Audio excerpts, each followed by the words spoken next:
नमस्कार. सध्या महापालिका निवडणुकीची रणधुमाळी सुरू आहे आणि आपणही मोठ्या प्रमाणात भारतीय जनता पक्षाच्या प्रचारामध्ये आघाडीवर दिसत आहात. तर एकूणच महापालिकेच्या निवडणुकीमध्ये सध्या नांदेडमध्ये भारतीय जनता पक्षाची काय परिस्थिती आहे? मी डॉक्टर सान्वी जेठवाणी, तृतीयपंथी आघाडीचं काम बघते भारतीय जनता पार्टीमध्ये महाराष्ट्र राज्याचं. पण आता सध्या एक प्रचारक म्हणून, एक स्टार प्रचारक म्हणून सध्या जी महानगरपालिकाची निवडणुका लागली आहे त्याच्यामध्ये काम बघते. आपण जसं म्हणालात की भारतीय जनता पार्टी ही सन्माननीय खासदार अशोकरावजी चव्हाण साहेब, सन्माननीय खासदार अजितजी गोपछडे यांच्या नेतृत्वाखाली, आमचे पालकमंत्री पंकजा मुंडे असतील, मंत्री असतील, अतुल सावे पालकमंत्री असतील, या सगळ्यांच्या नेतृत्वाखाली हा कार्यक्रम नगरपालिकेमध्ये आपले जास्तीत जास्त नगरसेवक निवडून यावे हे चालू आहे. परिस्थिती बघता जर आता आपण पाहिलं की नांदेडमध्ये जे देवाभाऊंची एक सभा झाली, त्यांनी जे विकासाचा संकल्प नांदेडला दिले आणि सांगितले की मी नांदेडमध्ये चांगला विकास करेन आणि अशोकरावजी असताना आपण अनेक विकास आधी पाहिला, आताही होणार आहे. आणि या विकासाला आणखीन गती मिळण्यासाठी, जसं केंद्रामध्ये भाजपाची सरकार आहे, राज्य शासनामध्ये महायुतीची सरकार आहे, त्याच्यात भाजप मोठा पक्ष आहे, आणि नांदेडमध्ये जर तो विकास आणायचा असेल किंवा ते आपल्याला एखाद्या पक्षाला वरून इथपर्यंत तोच पद्धतीने काम चालवायचं असेल तर ती हायरार्की मेंटेन करण्यासाठी आपल्याला नांदेडच्या महानगरपालिकेमध्ये भाजप आणायचे. म्हणून मला असं वाटते आताची स्थिती बघता की भारतीय जनता पार्टीचा महापौर होईल आणि मोठा पक्ष म्हणून भारतीय जनता पार्टी या निवडणुकीत जिंकेल अशी आमची आमचं मानस आहे आणि आम्हाला वाटते असं होईल. आपण अपेक्षा व्यक्त केली की महापौर भाजपचा होईल, पण मागची जर इतिहास बघितला तर भाजपचे सर्वाधिक नगरसेवक 6 राहिलेत नांदेड महापालिकेत. तर थेट महापौर पदापर्यंत आपण कसं पोहोचणार आहात? कोणत्या विकासाचे मुद्दे आहेत तुमचे? काय विषय आहे तुमचा नेमका अजेंडा? बघा, नांदेडमध्ये ट्रॅफिकची समस्या खरं तर आहेच. नाल्याची सफाई असतील, रस्ते असतील, किंवा आजकाल जे आपण सिक्युरिटीचा फार मोठा विषय बघतोय तो असेल, या सर्वांना आणि नांदेडमध्ये ज्या काही पाण्याची समस्या असेल, हे सगळ्याची समस्या कमी आहेत किंवा होत आहेत.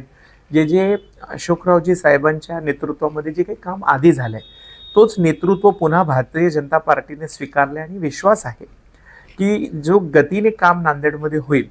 त्यामुळं आम्हाला वाटते की नक्की जे केंद्रानं आणि पार्टी कमाननं जे नेतृत्व आम्हाला दिले, ते सन्माननीय गोपछडे साहेब असतील किंवा अशोकरावजी चव्हाण साहेब असतील, यांच्या नेतृत्वामध्ये थेट महापौर गाठण्याची आमची शक्यता आहे.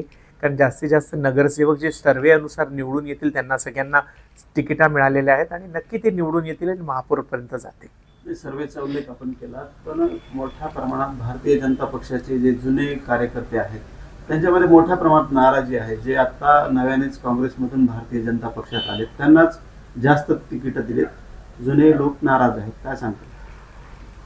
कसं असते की मी पण एक इच्छुक उमेदवार होते खरं तर वार्ड क्रमांक 17 मधून, आणि मी सुद्धा भारतीय जनता पार्टीची फार प्रेमी आहे आणि काम करते आणि त्या विचारांचीच आहे खरं तर.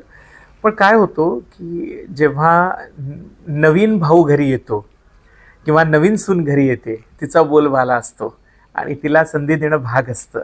कारण नवीन सुनाचं घरी मान मोठा असतो आणि तिला वाटतं की नवीन नवीन आहे, तिला संधी मिळता येईल, आणि किंवा अनुभवाचाही प्रश्न असतो. अनेकदा ज्या नगरसेवक पहिले निवडून आलेले आहेत त्यांचा अनुभव, पार्टीला कसं असतं की पहिल्यांदा आपलं वर्चस्व निर्माण करायचं आहे आणि निष्ठावंतांची भूमिका मी पण समजू शकते की नाराजगीची असू शकते. पण शेवटी आपल्याला काही करून कमळ आणि नेतृत्व हे दोन्हीही भारतीय जनता पार्टीचं त्या नगरपालिकेवर वर्चस्व निर्माण करायचं असेल तर कुठंतरी आकडेवारी अनुसार या सगळ्यांचा विचार करता यांना तिकीटं मिळालेले आहेत. अनुभवाचा तुम्ही उल्लेख केला, पण अनेक अनुभवी जे भाजपाचे लोक होते जुने त्यांना सुद्धा बाजूला ठेवण्यात आलेलं आहे, जसे की चैतन्य बापू देशमुख आहे.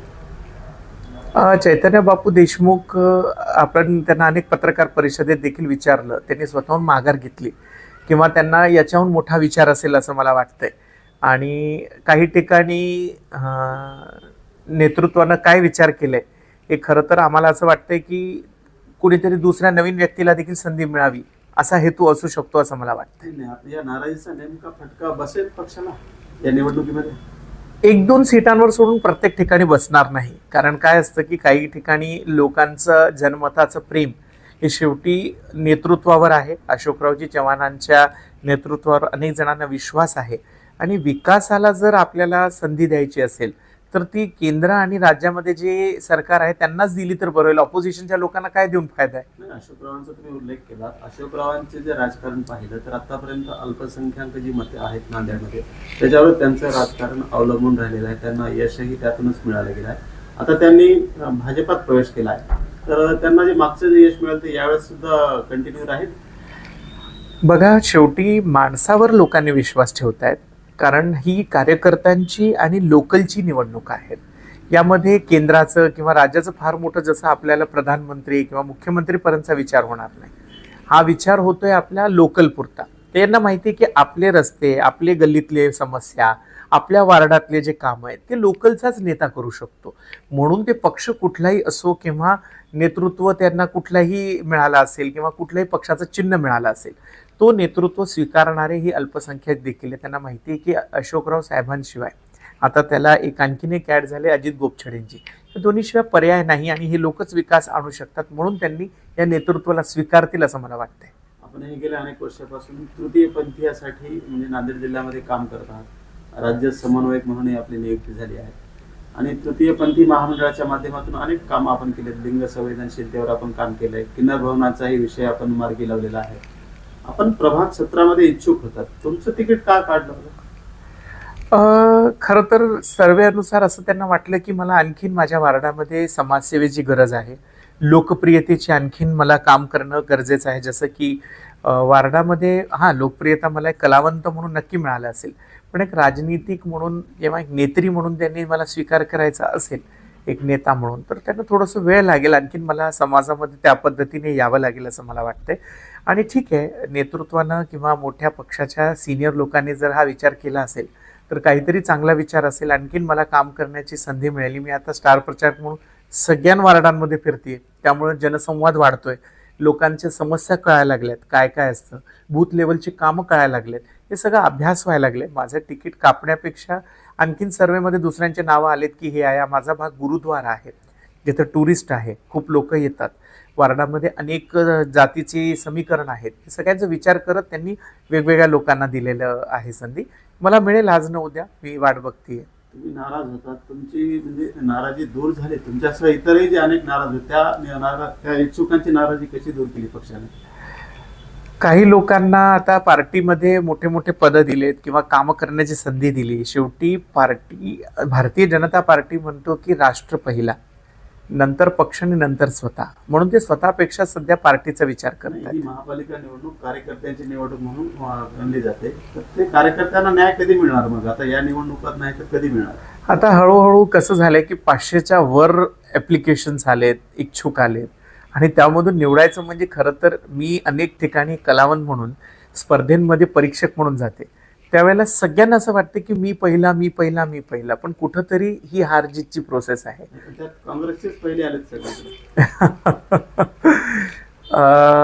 हो, कारण ते माझी आणि अनुभवी नगरसेवक आहेत. त्या मानाने नवीन कार्यकर्त्यांना आणखीन त्यांच्यासोबत राहून शिकता येईल असं वाटतं. आणि पुढील आणखीन तुम्ही ये तो सुरुवात आहे भाजपा की पहिली.